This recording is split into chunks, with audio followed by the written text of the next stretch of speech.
Até agora conversamos sobre o código usado em Apocalipse e sobre algumas coisas que os símbolos representam. Também dissemos que, se você compreende o código, você compreende o que Deus estava dizendo. As pessoas para quem João escreveu conheciam esse código e esta parte pretende compartilhar esse código com você também. Saiba que eu não estou inventando isso. Entre os estudiosos da literatura apocalíptica, isso é algo bem compreendido, ok? Vamos começar com os números. Você se lembra quando conversamos sobre o 7 ser um número da sorte e o 13 um número do azar? Muitos números de João são desse jeito.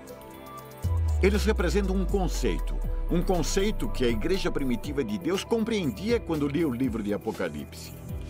Por exemplo, o milênio de que falamos antes. Alguns leem os 1000 anos como se Jesus fosse literalmente reinar aqui na Terra por 1000 anos. Porém, ninguém, entre as pessoas a quem João escreveu, ninguém leu dessa forma. Em Apocalipse e em outros escritos apocalípticos, o número 10 representa o tudo, entendeu? Tudo. A outra coisa que você deve saber. Na linguagem apocalíptica, quando um número é elevado ao quadrado ou ao cubo, o sentido desse número é intensificado. Isso quer dizer que se elevarmos o número ao quadrado, ou seja, 10 vezes 10, teremos 100, ou seja, realmente tudo. E se o elevarmos ao cubo, 10 vezes 10 vezes 10, teremos 1000, ou seja, realmente absolutamente tudo. Assim, no Apocalipse, o milênio não significa literalmente 1000 anos. Ele representa a totalidade de todos os anos do tempo. Ou seja, significa absolutamente todo o tempo estabelecido pelo Senhor. Que tal fazer um teste? Eis uma parte dessa passagem de Apocalipse 20. Ela diz exatamente o que você está vendo na tela, mas deixe-me lê-la para você traduzindo-a simbolicamente. Então vi descendo do céu um anjo que tinha nas mãos a chave do abismo e uma corrente pesada. Ele agarrou o dragão, aquela velha cobra que é o diabo ou Satanás, e o amarrou por absolutamente todo o tempo estabelecido pelo Senhor. Então o anjo jogou o diabo no abismo e trancou e selou a porta para que ele não enganasse mais as nações até terminar absolutamente todo o tempo estabelecido pelo Senhor. E mais adiante, é preciso que ele seja solto por um pouco de tempo. Agora pergunto, faz sentido com a Escritura? Faz sim. Diz que Deus está no controle do tempo. Diz que Jesus venceu a batalha. Diz que Satanás não tem mais o controle. E que no fim dos tempos, o diabo virá forte por um tempo e estragará as coisas. Mas isso só acontecerá no tempo de Deus. Como diz a Escritura, até que se cumpra o tempo. Apocalipse não é o livro mais fácil do mundo. Mas Deus não nos dá livro para nos confundir ou então frustrar. Quando os leitores originais do Apocalipse viram essas palavras, devem ter dito: Deus está no controle. Por causa de Jesus e do que ele fez, o diabo não pode mais fazer as coisas que quiser como antes. Vou crer nisso mesmo quando as coisas estiverem difíceis. E se ficarem difíceis, vai ser só por um momento, pois, por causa de Jesus, tenho a vitória final. Nos primeiros séculos da Igreja, alguns desses períodos ruins foram a queda de Jerusalém, a perseguição do governo, a má compreensão das pessoas próximas. Nos últimos tempos, problemas bem terríveis também sobrevirão aos cristãos, mas serão definitivamente limitados, e Deus não perdeu o controle.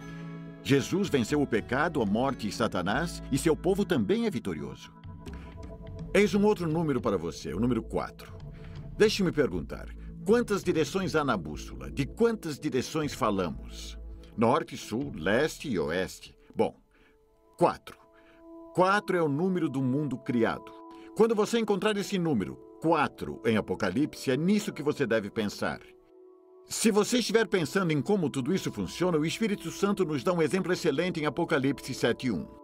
Pela mão de João, o Espírito Santo nos mostra como funciona. Acabamos de dizer que o 4 representa um mundo. Observe como o Senhor inseriu exatamente isso no texto. Está escrito: Depois disso, vi nos 4 cantos do mundo 4 anjos em pé. Eles estavam segurando os 4 ventos da terra, a fim de que nenhum vento soprasse sobre ela, nem sobre o mar, nem sobre nenhuma árvore. Aqui vai outro. O 7 é considerado um número da sorte para nós. Em Apocalipse, o 7 se refere à obra do Senhor. Quando você lê 7, deve pensar nas coisas que o Senhor fez, o que somente Ele pode fazer, como os 7 dias da criação. Já falamos do 10 como o número que significa tudo. Mas pergunto, o que você acha que significa o número 12? Havia 12 discípulos? E 12 tribos de Israel? Se você está pensando que 12 é igual ao número do povo de Deus, você está certo. É o que o 12 significa. No livro de Apocalipse, o 12 representa o povo de Deus. E se você elevá-lo ao quadrado ou ao cubo, a mesma regra se aplica. Lembre-se de que ao elevar um número ao quadrado ou ao cubo, você intensifica o sentido dele. Por exemplo, em Apocalipse, 12 vezes 12 é igual a 144. Elevar o 12 ao quadrado representa o povo de Deus do Antigo e do Novo Testamento. Eis uma coisa interessante. Se você pegar 2 números em Apocalipse e multiplicá-los entre si, você une o sentido de ambos. Se você elevar ao quadrado ou ao cubo esses números, você intensifica o sentido de ambos. Parece complicado, eu sei, mas não é. Deixe-me mostrar. Lembre-se de que 10 significa tudo.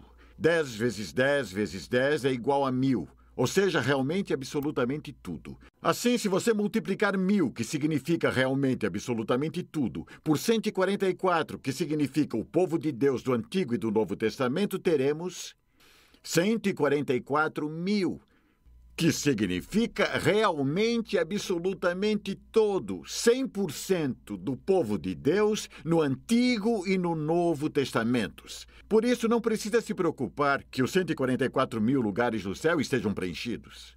Os testemunhas de Jeová simplesmente não sabem o código. Portanto, vamos ler a passagem com essa compreensão. Depois olhei e vi o Cordeiro em pé no Monte Sião. Com ele estavam absolutamente todas as pessoas do povo de Deus, do Antigo e do Novo Testamento, que tinham o nome dele e o nome do pai dele escrito na testa delas. Então ouvi uma voz do céu que parecia o barulho de uma grande cachoeira ou o som de um forte trovão. Você pode ver que funciona. Agora vamos olhar para o infame 666.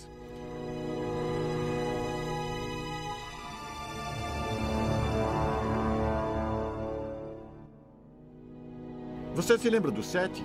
É o número que se refere ao trabalho que Deus realizou? Então, o 6 significa o quê? Bom, o 6 não é 7, mas é quase.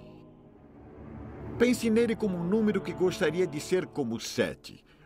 Porque foi assim que o povo para quem João escreveu no livro de Apocalipse o compreendeu.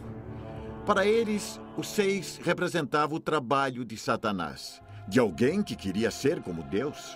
Agora você pode decifrar o 666. Lembre-se de que repetir o número intensifica o sentido. Isso quer dizer que 666 é algo realmente ruim, perverso.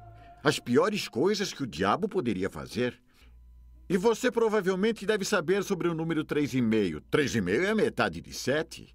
Apocalipse 11:3 fala de um período de 1260 dias, que são 3 anos e meio, um período limitado de tempo. Mas chega de números por agora. Vamos falar dos símbolos no Apocalipse. Vamos começar com a prostituta. A prostituta é uma esposa que começou fiel, mas não permaneceu assim. Quando um marido ou esposa é infiel a você, sendo que deveria ser a pessoa mais confiável na sua vida, é uma traição, é algo terrível. Da perspectiva de Deus, quem são as pessoas em quem ele poderia confiar mais? Profetas, pastores, pregadores? No Apocalipse, quando você encontra fornicação ou prostituição, ou uma prostituta, pense em falsos profetas que alteram as palavras de Deus ou simplesmente inventam as coisas. Podemos falar, é claro, de pregadores modernos que fazem a mesma coisa. Em Marcos 13:22, Jesus disse: Porque aparecerão falsos profetas e falsos messias que farão milagres e maravilhas para enganar, se possível, até o povo escolhido de Deus. Prestem atenção, estou lhes dizendo tudo isso antes que aconteça.